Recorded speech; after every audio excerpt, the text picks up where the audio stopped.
Om Tat Sat. My humble prostrations to the all-pervading Brahman or God, to my worshipful Guruji, Swami Jyotirmayananda Maharaj, to all the sages and saints, and to each of you divine soul watching today's satsang. So today we will be studying Sutra number 48 from the Vibhuti Pad of the Raja Yoga Sutras of Patanjali Maharaj. Commentaries by my worshipful Guruji, Swami Jyotirmayananda Maharaj, and narrated by myself, Swami Nikhilananda. So let's get started on Sutra number 48 from the Vibhuti Pad. The sutra is Tato Manojavitvam Vikarana Bhavaha Pradhana Jayah Cha.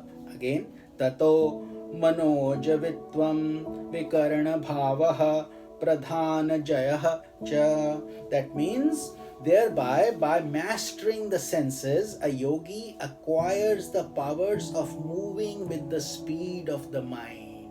In the last sutra, in sutra number 47, we had discovered he has complete mastery over all the 11 senses. So here in this sutra, through that mastery, he becomes totally identified with the mind. So therefore he gets the same powers of the mind, like the mind in an instant can reach from here to anywhere you want with the speed faster than light. You just close your eyes and imagine and you're there.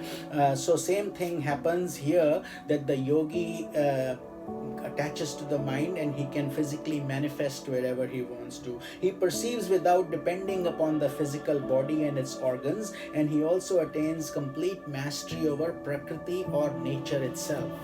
It may sound like a fairy tale almost when we read all these things, but yet there are these yogis even today in the Himalayan caves and everywhere, or serious masters who have achieved these things through intense effort. This is to show us that all these things are possible.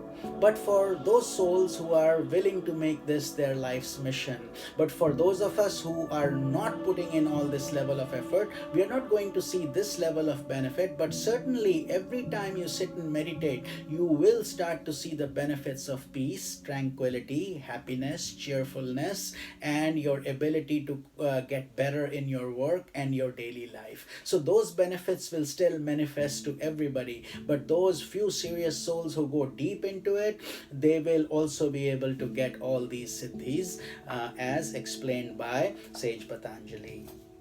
So here, in the process of mastering the senses, a yogi ascends the subtler planes of existence. He experiences the following siddhis. Siddhis are these psychic powers that come to him as a reward for his mastery over these.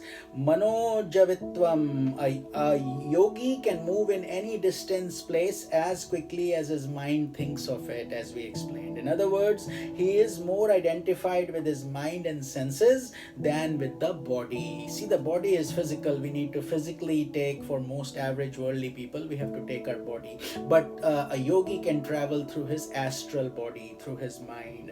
Endowed with mastery over the elements, he develops the psychic power of materializing and dematerializing his body at will, and therefore he can appear at a distant place within a moment. That is the siddhi that comes to him. The second is Vikarana Bhava. His mind and senses develop the ability of contacting any object without the help of the physical body. So just by closing their eyes, the yogi can go and heal somebody, touch somebody, feel. They don't need the ability of a physical body. That kind of, they transcend this need. They become absolutely independent, in other words.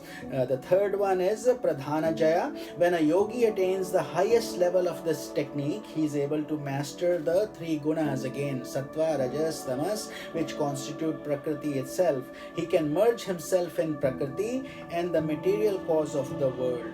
This is also known as Prakriti Laya, which means he merges into Prakriti itself, the yogi.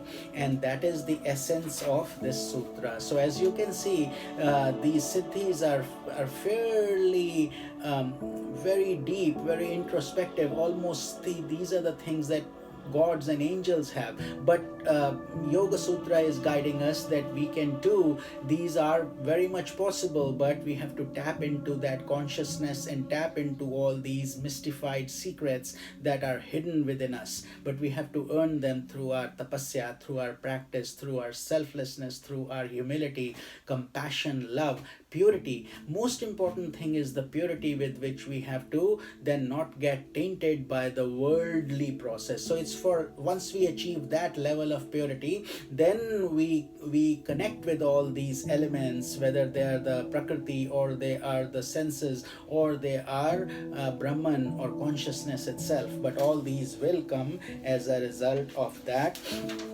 tapasya.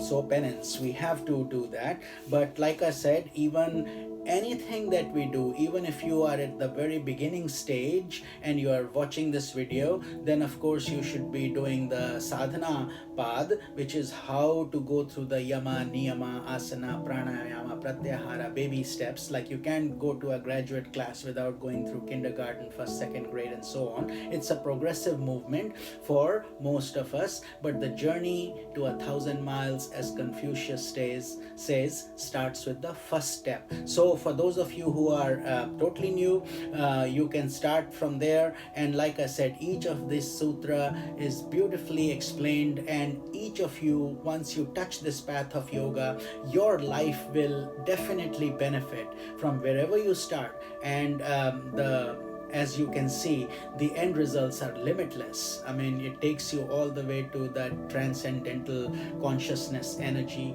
we call Brahman or God. So this is Swami Nikhilananda. I hope you're enjoying these regular satsangs with me.